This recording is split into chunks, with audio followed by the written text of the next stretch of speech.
बिस्मिल्लाहिर्रहमानिर्रहीम। अस्सलाम वालेकुम नादरीन, आप यूट्यूब चैनल देख रहे हैं। मैं इमरान खान हूँ। सबसे पहले जो इमरान खान साहब का अपना स्टेटमेंट उनके अपने ट्विटर अकाउंट से शेयर हुआ है, ये मुसद्दिका बयान है जो इमरान खान साहब ने अपनी बहनों से बातचीत करते हुए दिया।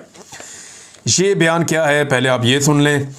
इमरान खान ने कहा कि मैं तमाम उम्र भी जेल में रहने को तैयार हूँ, लेकिन जुल्म और जबर के सामने झुकने का सवाल ही पैदा नहीं होता। पाकिस्तानी कौम को भी यही पैगाम देता हूँ कि किसी सूरत जबर के निज़ाम के सामने ना झुकें। मुज़ाकरात का वक्त अब गुजर चुका है, अब सिर्फ कौम के एहतजाज का वक्त है। पिछले कुछ रोज़ से जेल में मुझ पर सख्तियाँ मज़ीद बढ़ा दी गई हैं। मेरी अहलिया बुशरा बेगम पर भी सख्ती का दायरा कार बढ़ा दिया गया है। उनके सेल में जो टीवी मौजूद था वो भी बंद करवा दिया गया है। मेरे और मेरी अहलिया के तमाम इंसानी और कैदियों को दिए जाने वाले हुकूक मुअत्तल हैं, जिसका हिसाब होना चाहिए। मुझे मालूम है कि एक कर्नल और जेल सुपरिटेंडेंट अंजुम ये सब कुछ आसिम मुनीर के कहने पर करवा रहे हैं। अपनी पार्टी को वाज़ेह हदायत करता हूँ कि अगर मुझे जेल में कुछ हुआ तो इसका हिसाब आसिम मुनीर से लिया जाए। बुशरा बेगम पर जुल्म इसलिए किया जा रहा है क्योंकि मेरे दौर में जब आसिम मुनीर को ओहदे से हटाया गया तो उन्होंने जुल्फी बुखारी के ज़रिए बुशरा बेगम को मुलाकात का पैगाम भेजा था, जिसे बुशरा बेगम ने ठुकरा दिया था। इसीलिए आसिम मुनीर ने उन पर सख्तियां रखी हुई हैं। शुरू दिन से ही उनकी कोशिश है कि बुशरा बेगम पर सख्ती करके मुझे तोड़ा जा सके। जिस जेल में मुझे रखा हुआ है वहां सैकड़ों पाकिस्तानियों के कातिल और दहशतगर्द भी मुझसे बेहतर हालत में रह रहे हैं। एक फौजी रिजवान को शानो शौकत से रखा हुआ है, लेकिन मुझ पर हर तरह का जुल्म जारी है। ये जो भी कर ले, इस जुल्म के आगे ना मैं पहले झुका था ना ही अब झुकूंगा। पंजाब में पिछले 2 साल से मरियम नवाज और मोहसिन नकवी के ज़ेरे साया जबर और फसादियत का जो माहौल है उसने जमहूरियत और सियासी सरगर्मियों का खात्मा कर रखा है। तमाम मेंबरान असम्बली का काफिले की सूरत में पंजाब आकर सियासी इज्तिमा करना खुश आइंद है। इस वक्त मुझ समेत कई अफराद सख्त तरीन जेलें काट रहे हैं, इसलिए पार्टी का हर शख्स अपने ज़ाती इख्तलाफात को मुकम्मल तौर पर नज़रअंदाज करे। मीडिया के सामने अपनी ज़ाती और अंदरूनी मामलात को ज़ेरे गुफ्तगू लाना किसी तौर काबिल कबूल नहीं है। मेरी सख्ती से हदायत हैं कि पार्टी में बड़े से बड़ा ओहदेदार या छोटे से छोटा रुकन या जिम्मेदार social media, electronic media, print media या किसी भी और फोरम पर पार्टी के अंदरूनी मामलात या इख्तलाफात का इजहार मत करे। अपनी सारी तवज्जो सिर्फ और सिर्फ एहतजाजी तहरीक पर रखें ताकि मुल्क में इंसानी हकूक़ की बहाली मुमकिन हो सके। अगर किसी जिम्मेदार ने इस एहतजाजी तहरीक में हिस्सा ना लिया, फिर इसका फैसला मैं जेल से खुद करूंगा। तमाम पार्टी मेंबरान और ओहदेदारान को हदायत करता हूं कि मेरे ट्विटर पैगामात को खुद रीट्वीट भी करें और ज़्यादा से ज़्यादा अफराद तक मेरे ये पैगामात पहुंचाएं।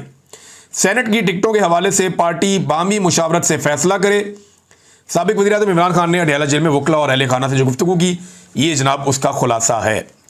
लगभग 15-16 हज़ार दफ़ा ये रीट्वीट हो गया अब तक। जब मैं ये वीडियो रिकॉर्ड कर रहा हूँ 16 हज़ार मरतबा इमरान खान साहब का ये बयान। अभी भी बिलाशुबा इमरान खान साहब का जो ये ट्विटर हैंडल है ये पाकिस्तान का सबसे तगड़ा और बड़ा ट्विटर हैंडल है। यहाँ से सबसे ज़्यादा चीज़ें वायरल होती हैं। पाकिस्तान के तमाम अखबारात की सर्कुलेशन आप एक तरफ कर दें और इमरान खान के अकेले एक ट्वीट की सर्कुलेशन आप एक तरफ कर दें तो पूरी दुनिया तक ये मालूमात ज़्यादा जाती हैं। लोग पढ़ते तो मिलियंस के अंदर है, वो तो बहुत बड़ी तादाद में है। यानी अगर यहाँ पे आप देखें कि कितने लोगों ने इसको लाइक किया तो 21,000 लोगों ने इसे लाइक किया है, 16,000 लोगों ने इसको रीट्वीट किया है और इसके ऊपर 2,25,000 जो है वो कमेंट्स हैं। तो बहुत ज़्यादा लोग इमरान खान साहब के ट्विटर को फॉलो करते हैं। अब तो इसको एक्स कहते हैं। जबकि इमरान खान साहब का ये जो इसकी रीच गई है वो लगभग 8.5 लाख तक जा चुकी है। तो इतनी सर्कुलेशन तो पाकिस्तान के सारे मीडिया की मिला के नहीं बनती। जितना भी प्रिंट मीडिया है उस सारे को आप इकट्ठा भी कर लें तब भी। नादरीन, डॉक्टर यास्मीन राशिद साहिबा के हवाले से एक बड़ी अफसोसनाक खबर है और बड़ी तशवीशनाक खबर है और उनकी तबीयत काफ़ी ख़राब है। और ये शाकिर महमूद ऐवान साहब ने भी बताया, सनम जावेद ने भी बताया, कुछ और लोग काफ़ी दिनों से बता रहे हैं कि डॉक्टर यास्मीन राशिद की तबीयत इंतहाई नासाज है। उन्हें सर्वदित अस्पताल मुंतकिल किया गया है और उन्हें जो है वोमिटिंग हो रही है, बुखार है, मैदे की सख्त तकलीफ़ है।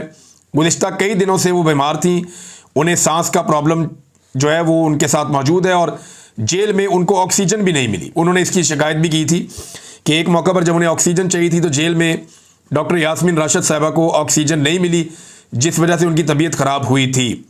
ये वही डॉक्टर यास्मीन राशिद हैं जिन्होंने नवाज शरीफ के लिए सहूलतकारी की थी, उन्हें पाकिस्तान से बाहर भिजवाया था इलाज करवाने के लिए।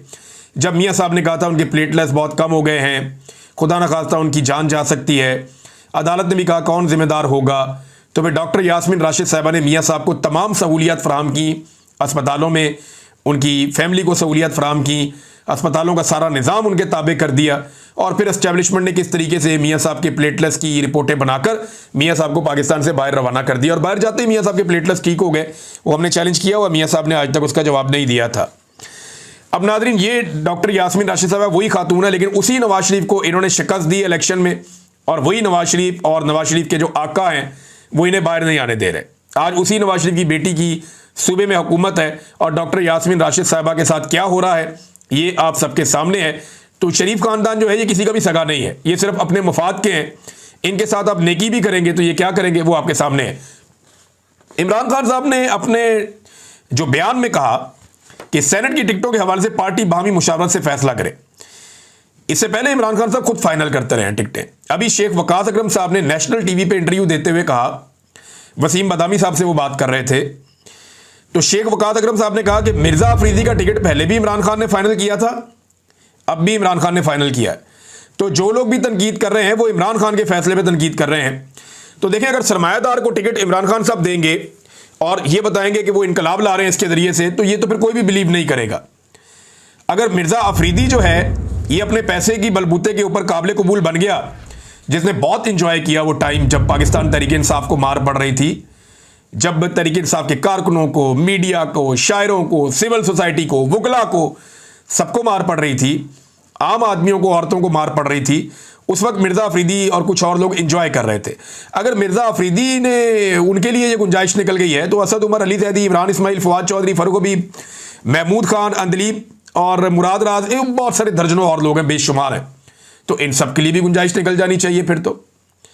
या सिर्फ उसी के लिए गुंजाइश निकलेगी जिसके पास पैसा ज़्यादा है या जो चंदा ज़्यादा दे सकता है? तो ये तो इमरान खान के खाते डाल दिया।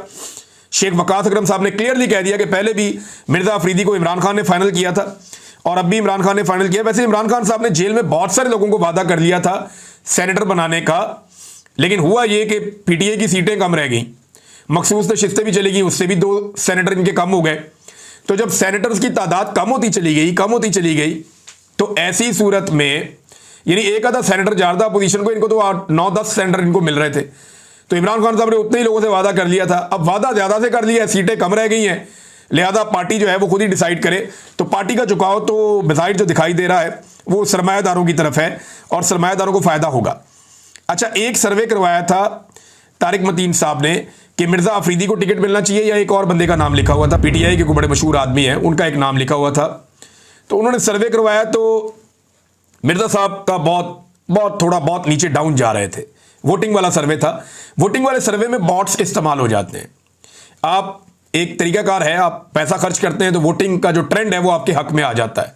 मिर्ज़ा साहब का पैसा भी है, एस्टेब्लिशमेंट के बाद सिस्टम भी है, तो एकदम से मिर्ज़ा अफरीदी साहब आखिरी वक्त में ऊपर आए और आकर वो शायद जीत गए वो मुकाबला।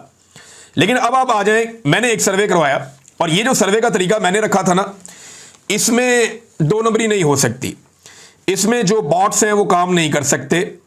उसकी वजह यह है कि यहां हम सवाल करते हैं 1 और 2 को लेकर, यानी अगर आप बचना चाहते हैं, नॉर्मली वैसे अगर आप ट्विटर के ऊपर, एक्स के ऊपर सर्वे करवाएं और उसको खरीदा ना जाए, उसके अंदर जो है वो इन्वॉल्वमेंट ना की जाए बॉट्स की, तो फिर वो ठीक सर्वे होता है।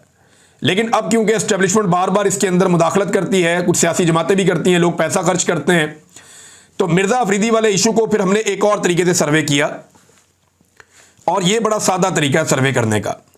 इसमें मैंने सवाल पूछा था, क्या खैबर पख्तूनख्वा में कुर्बानी देने वाले वर्कर्स की जगह सरमायादार मिर्ज़ा अफरीदी को सेनेट का टिकट देना दुरुस्त फैसला होगा?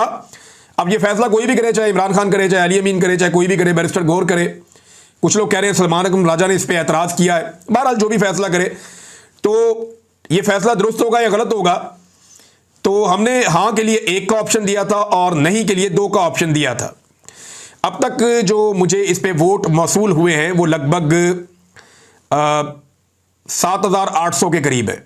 7800 वोट इस पे अभी तक पड़े हैं कमेंट्स में 1 और 2 लेकर, और मैंने अपनी टीम को बड़ा लंबा टाइम दिया कि आप इसको जज करें और मुझे बताएं कि कितना वोट किसको पड़ा है।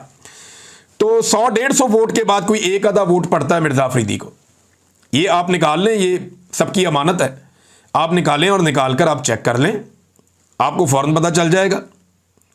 आप निकाल लेना और निकाल कर पढ़ना शुरू कर दें, 1 कितनी दफ़ा लिखा हुआ है, 2 कितनी दफ़ा लिखा हुआ है। लोगों ने ही डाले ना ये वोट सारे, तो आपको 1 मिलेगा 100-150 के बाद, यानी लगभग 1-2% मैक्सिमम भी लगाएं, चले 3%।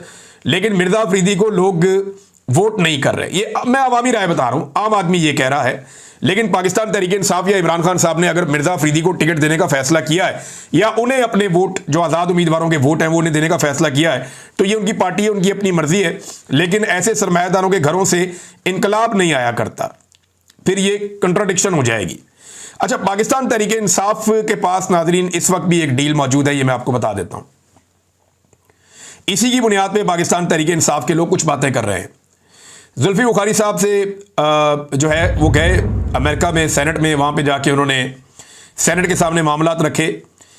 लेकिन ये वही सेनेट है जहाँ पे हाफिज सैयद आसिम मुनीर साहब के खिलाफ और दीगर कुछ और लोगों के खिलाफ ये अमेरिका के अंदर, अमेरिका की जो पार्लियामेंट है उसके अंदर आवाज़ उठाना चाहती थी पाकिस्तान तहरीक इंसाफ। लेकिन बुखारी साहब ने जो है वो बड़े शाइस्ता अंदाज में पाकिस्तान तहरीक इंसाफ का मुकदमा रखा है। इसमें एस्टेब्लिशमेंट का वर्ड वो यूज़ करते रहे, लेकिन आसिम मुनीर का लफ्ज़ उन्होंने इस्तेमाल नहीं किया, जिसपे पाकिस्तान की मिलिट्री एस्टेब्लिशमेंट को बड़ा जो है वो तकलीफ होती है, वो मना करते हैं इससे। मेरे ख्याल में मुझे ऐसा लगता है कि पाकिस्तान तहरीक इंसाफ शायद रास्ता निकालना चाहती है, या अली अमीन गंडापुर के पास कोई रास्ता है जो उन्होंने 90 डेज़ की बात की है। लेकिन इमरान खान साहब, क्या जो डील इस वक्त पाकिस्तान तहरीक इंसाफ के पास अब भी मौजूद है कुछ सोर्सेज के मुताबिक, क्या इमरान खान साहब उस डील को कबूल करेंगे? उनका अगर आप स्टेटमेंट पढ़ें तो उसमें तो लगता है कि नहीं। यानी अगर आप स्टेटमेंट इमरान खान साहब का पूरा पढ़ें तो वो ये कहते हैं कि जी जुल्म और जबर के आगे झुकने का सवाल ही पैदा नहीं होता, किसी सूरत जबर के निज़ाम के सामने नहीं झुकूंगा, मुज़ाकरात का वक्त ख़त्म हो गया, अब सिर्फ कौम के एहतजाज का वक्त है। तो एक तरफ तो इमरान खान साहब ये कह रहे हैं, और दूसरी तरफ जो है वो इमरान खान साहब की पार्टी थोड़ी सी टोन डाउन हुई है इन मामलात को लेकर। अच्छा, हुकूमत के खिलाफ तहरीक चलाने के लिए मौके बड़े ज़बरदस्त हैं। यानी हुकूमत का कॉन्फिडेंस उस जगह पे है कि जिस वक्त हुकूमत के खिलाफ एक तहरीक तैयार हो रही है, जिस वक्त हुकूमत के खिलाफ अपोजिशन तैयारियां कर रही है, ऐसे मौका पर हमेशा हुकूमत चीज़ों की कीमतें कम करती है ताकि प्रेशर कम हो। लेकिन हुकूमत को इस अपोजिशन के नालायकी पर इतना यकीन है कि हुकूमत ने चीज़ों की कीमतें कम करने की बजाय उनकी कीमतें बढ़ा दी हैं। यानी जब पेट्रोल की कीमत बढ़ती है तो चीज़ों की कीमतें बढ़ती हैं। मिसाल के तौर पे पेट्रोल जो है 5.5 रुपये, डीजल 11.5 रुपये इन्होंने महंगा कर दिया है, और इसके ऊपर आपको ये 15 दिन में दूसरी मरतबा किया है। पहले भी इन्होंने टका की कीमत बढ़ाई थी, तो लगभग 15-20 रुपये इन्होंने पेट्रोलियम मसनूआत की कीमतें बढ़ा दी हैं गुज़िश्ता सिर्फ 15 दिनों में, और अगले 15 दिनों में ये फिर बढ़ा देंगे। और आलमी मंडी में लगातार कम होती जा रही, कम 70 रुपये से भी नीचे चली गई आलमी मंडी में पेट्रोलियम मसनूआत की कीमतें, लेकिन ये बढ़ाते चले जा रहे हैं। इमरान खान साहब के दौर में 125 तक गई थी, तो तब भी पेट्रोल की कीमतें बहुत कंट्रोल थी, कम थी, और तब सारे इस पे बात करते थे। आज कोई बात नहीं करता, खास तौर पे अपोजिशन बात नहीं करती। देखिए, पाकिस्तान तहरीक इंसाफ ने ऐसा लगता है कि सारा इन्हिसार इस बात पे रखा हुआ है कि इमरान खान साहब की मकबूलियत से ही हम इलेक्शन लड़ेंगे, इमरान खान साहब की मकबूलियत से ही हम लोगों को बाहर निकालेंगे, इमरान खान जेल काटेगा, लोग इमरान खान के साथ खड़े होंगे, उसके बदले में हमें वोट पड़ा करेंगे। तो इन्होंने ऐसा लगता है ये सोच लिया है कि हमने इमरान खान की मकबूलियत पर रख कर ही हमेशा सियासत करनी है। जो अवामी सियासी इशूज हैं उन पर कोई बात ही नहीं करता, उसके ऊपर कोई किसी किस्म की आवाज़ ही नहीं उठाता। आप गौर कर लेना, किसान के लिए क्या पाकिस्तान तहरीक इंसाफ निकली? आप इनसे पूछेंगे तो वो कहेंगे जी सोशल मीडिया पे हमने तहरीक चलाई है। प्रैक्टिकली निकले? नहीं निकले। मजदूर के लिए निकले? नहीं निकले। बेरोजगारी के लिए निकले? बेरोजगारी कितनी ज़्यादा बढ़ गई, 22% तक चली गई, निकले? नहीं निकले। गुर्बत के लिए निकले? आधा पाकिस्तान गुर्बत की लकीर से नीचे जा रहा है तकरीबन, और ये सारा इसी दौरे हुकूमत में हुआ। क्या पाकिस्तान तहरीक इंसाफ गरीबों के साथ खड़ी हुई? नहीं हुई, सोशल मीडिया पे खड़ी हुई। और वो सोशल मीडिया का कमाल है जो प्रैक्टिकली मैदान में निकलकर सियासत आपने मैदान में करनी होती है। अगर 8 फरवरी 2024 को पाकिस्तान की आवाम सोशल मीडिया पे ही सिर्फ आपको वोट डाल देती तो क्या आप इलेक्शन जीत जाते? उसके लिए लोग निकले, प्रैक्टिकली पहुंचे, डब्बों के अंदर वोट डाले और वोट डालकर उनके ऊपर पहरा दिया, इस तरह आपको सीटें मिली है। तो आप प्रैक्टिकली आवाम के साथ खड़े हुए या नहीं हुए, ये बड़ा सवाल है। यानी महंगाई का तूफान आ गया, गरीब आदमी के साथ आप खड़े नहीं हुए, मुआशी तबाही होगी। आटे का स्कैंडल के खिलाफ पीटीआई खड़ी हुई? नहीं हुई। चीनी के स्कैंडल के खिलाफ पीटीआई ने एहतजाज किया? नहीं किया। दहशतगर्दी बेकाबू हो गई। डॉक्टरों और हेल्थ वर्कर्स के साथ जो पंजाब में हुआ, क्या कुछ किया पीटीआई ने? कख नहीं किया। वुकला का साथ नहीं दिया, उसातिज़ा का साथ नहीं दिया, तलबा का साथ नहीं दिया जो तलबा के साथ हुआ, बल्कि बैकफुट में चले जाते हैं। हत्ता के जो सहाफ़ियों के साथ हुआ उस पर भी पाकिस्तान तहरीक इंसाफ ने सहाफ़ियों का साथ नहीं दिया। इमरान खान के दौर में सहाफ़ियों को थोड़ी मार पड़ती थी ना, तो सारी अपोजिशन इकट्ठी होकर सहाफ़ियों के साथ खड़ी हो जाती थी। आज इस दौर में सहाफ़ियों को बहुत मार पड़ रही है, लेकिन पाकिस्तान तहरीक इंसाफ के लोग सहाफ़ियों का इवन नाम लेने तक के लिए भी तैयार नहीं है, खड़े होने के लिए तैयार नहीं है। कोई बंदा खड़े होने के लिए तैयार नहीं। जिन लोगों को जबरी तौर पे लापता किया गया, मैं अपनी मिसाल आपको देता हूं। जमात इस्लामी के लोग मुझे मिलने आए, नून लीग के लोग मिलने आए, कुछ पीपल्स पार्टी के लोगों ने भी राब्ता किया। जब मैं जबरी तौर पे लापता होकर वापस आया, पीटीआई को बंदा मिलने ही नहीं आता था, डरते थे सारे। बल्कि जो राब्ता करते थे वो कहते थे इमरान साहब आप बोलना बंद कर दें। मुझे शहरियार अफरीदी ने भी ये कहा, अली अमीन गंडापुर ने भी ये कहा कि इमरान साहब आपने बिल्कुल अब कोई प्रोग्राम नहीं करना, किसी किस्म की बात नहीं करनी, बड़ी तकलीफें आपने और आपके खानदान ने देख ली है, लिहाजा अब आपने चुप करके बैठना है। मैं हल्फन कह रहा हूं, इन दोनों से आप पूछ लें, इन दोनों ने मुझे फोन करके कहा कि आपने इमरान साहब अब किसी किस्म का वीलॉग नहीं करना आइंदा जिंदगी में, आप वक्त गुजारें अभी जब तक हालात ठीक नहीं हो जाते। तो मैंने इनसे कहा जी मैं तो जब अपने आप को सेहतमंद महसूस करूंगा मैं काम करूंगा। तो ये मिलने तक नहीं आए, किसी दोस्त ने बातचीत करवा दी, कभी तो करवा दी।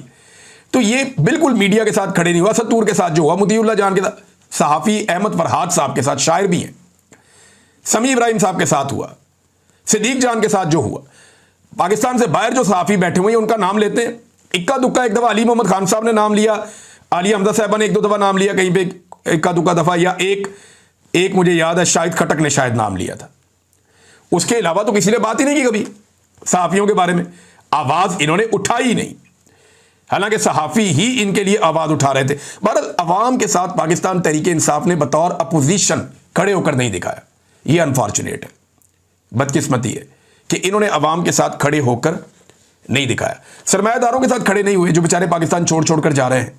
अभी ताजर जो है वो एहतजाज पे जा रहे हैं, उनके साथ खड़े नहीं हुए। इलाकाई इशूज़ है, अभी मारंग बलोच वगैरह के साथ क्या कुछ नहीं हो रहा, उनके साथ खड़े नहीं हुए। वहाँ पे अभी एमनेस्टी इंटरनेशनल ने जो है वो बड़ा ज़बरदस्त किस्म का एक उस पर स्टेटमेंट जारी किया है, और उन्होंने कहा जी पाकिस्तान को उन्होंने खबरदार करते हुए कहा, एमनेस्टी इंटरनेशनल ने साउथ एशिया रीजनल ऑफिस, उन्होंने एक ट्वीट जारी किया कि Amnesty International issues urgent action urging authorities to immediately release 6 Baloch activist currently under detention simply for exercising their right to freedom of expression and peaceful assembly. The authorities must not bring new frivolous charges only to prolong their detention. 6 लोगों के बारे में कहा है। Marang Bloch हैं और बिबर्ग ज़ैरी हैं, बेबो Bloch हैं, शाजी, इसके अलावा जी गफ़ार कमरानी हैं और गुलजादी बलोच हैं। ये 6 लोगों की तस्वीरें भी आप देख लें। इनके लिए एमनेस्टी इंटरनेशनल ने आवाज़ उठाई, क्या पाकिस्तान तहरीक इंसाफ ने। देखिए एक ही इशू नहीं है, इमरान खान साहब जेल में हैं, इससे पहले भी बहुत सारे लोग जेल में गए, गो के इमरान खान साहब सबसे मुश्किल जेल काट रहे हैं। इतनी तकलीफ दे जेल नॉर्मली सियासतदानों को कभी नहीं हुई, नवाज शरीफ और जरदारी को तो बिल्कुल नहीं हुई। इस तरह की जेल में तो ये लोग कभी नहीं गए। बादशाह खान भी जेल में गए, जुल्फ़िकार अली भुट्टो के साथ जेल में बड़ी ज्यादती हुई, और बहुत सारे लोगों के साथ जेल में जुल्म होता रहा। एक दौर आसिफ अली जरदारी ने भी मुश्किल गुजारा, लेकिन इन्होंने इतनी सख्तियां बर्दाश्त नहीं की जो इस दफा मिलिट्री एस्टेब्लिशमेंट ने इमरान खान के साथ कर दिया। लेकिन पाकिस्तान तहरीक इंसाफ को समझना पड़ेगा कि ये एक अपोजिशन जमात भी है, वो सिर्फ एक इशू को लेकर नहीं चल सकते। ये सारे अवामी इशूज जो हैं, लोग इंतजार कर रहे हैं कि हमारी आवाज उठाए, कोई हमारे बारे में बात करे। आप लोगों के बारे में बात ही नहीं करते, उनके साथ खड़े ही नहीं होते, फिर आप उम्मीद करते हैं कि हर दफा लोग आपके साथ खड़े हो जाएंगे। तो लोग इमरान खान की खातिर खड़े तो हो जाते हैं, अभी भी लोग निकल रहे हैं, हल्का हल्का मोमेंटम बन रहा है तहरीक का। देखते हैं ये मोमेंटम कितना ऊपर जाता है और कितना ज्यादा बनता है। लेकिन लोगों को पाकिस्तान तहरीक इंसाफ ने बतौर जमात और इनकी लीडरशिप ने मायूस किया, क्योंकि सवाए सोशल मीडिया के हल्के हल्के बयानात के ये कहीं पे भी प्रैक्टिकली जाके अवाम के साथ खड़े नहीं हुए। आप अंदाजा करें नाज़रीन के फवाद हसन फवाद, ये इनका कितना अच्छा ताल्लुक शरीफ खानदान के साथ रहा, ब्यूरोक्रेसी में रहे, जेल भी काटी इन्होंने। वो ये कह रहे हैं कि किसानों को मजीद तबाह करने की तैयारी हो रही है, यानी जो चीनी दरामद की जा रही है, बाहर से मंगवाई जा रही है, ये नवंबर के आगाज में पाकिस्तान पहुंचेगी। इसका मतलब पता है आपको, नवंबर के आगाज में अगर चीनी पहुंचेगी तो उस वक्त गन्ने की खरीदारी का सीजन हो जाएगा। जब मार्केट में चीनी वाफर होगी तो गन्ने की कीमत नीचे चली जाएगी और उससे फायदा फिर शुगर मिल माफिया को हो जाएगा। यानी वो लोग आवाज उठा रहे हैं लेकिन अपोजिशन आवाज नहीं उठा रही, बदकिस्मती से। नाज़रीन, अली ज़फ़र साहब ने जो है बैरिस्टर अली ज़फ़र साहब ने एक दो बातें की है, ये इंपॉर्टेंट है। एक तो उन्होंने कहा इमरान खान साहब के बेटे पाकिस्तान में तहरीक चलाने नहीं अपने वालिद को मिलने आ रहे हैं। मैंने आपको पहले भी कहा था पाकिस्तान में सच शायद वो कोई तहरीक ना चलाएं, मुलाकातें वगैरह करेंगे और फिर दुनिया के अंदर जाके वहाँ पे पैगाम पहुँचाएंगे लोगों को इमरान खान साहब के हवाले से, और ह्यूमन राइट्स के मामला जो हैं ख़ास तौर पे जो उनके वालिद साहब के साथ हो रहा है वो चीज़ें दुनिया के सामने रखेंगे। दूसरा, उन्होंने जो सलमान अकरम राजा साहब का एक बड़ा अग्रेसिव रवैया था, जिस तरह वो चिल्ला चिल्ला कर आज बोले, उस पर भी उन्होंने तनकीद की कि अगर वो बहुत गुस्से में थे तो उन्हें पानी पीना चाहिए था, अपने आप को ठंडा करना चाहिए था। पॉलिटिकल पार्टी में आप ऐसे ये हेडमास्टर वाला रवैया तो वैसे नहीं होना चाहिए। मुझे भी बहुत अजीब लग रहा था कि सलमान अकरम राजा साहब जो बड़े ज़बरदस्त आदमी हैं, बड़े ज़हीन आदमी हैं, वो इस तरीके से एकदम छूट कर ऐसे गुस्से में बात करेंगे तो वो नामुनासिब लगता है, वो सुनने में भी नामुनासिब लगता है। और एक खातून जो उनकी अपनी पार्टी की हैं, गो कि उन्होंने गलती की है, लेकिन ऐसे शाउट उनके ऊपर नहीं किया जा सकता। नाज़रीन, और खबरें हैं मेरे पास, आपको नेक्स्ट वीलॉग में मैं बताऊंगा। एक और चीज़ है, सीटीडी को एक तरह का डेथ स्क्वाड बना दिया गया है और किस तरह जो है वो पुलिस मुकाबले पंजाब में बढ़ गए हैं, कैसे इंसानों का कत्लेआम हो रहा है मावराए अदालत, इसके ऊपर एक तफसीली रिपोर्ट हम तैयार कर रहे हैं फैक्ट्स के साथ। ये रिपोर्ट जल्द हम आपके सामने रखेंगे। मेरी टीम इस पे काम कर रही है, कुछ दोस्त सहाफ़ी भी हैं, वो भी मिलकर इस पे काम कर रहे हैं। तो हम सारी तफसीलात बहुत जल्द आपके सामने रखने वाले हैं। अब तक के लिए इतने, अपना ख्याल रखिएगा, अपने चैनल का भी। अल्लाह हाफ़िज़।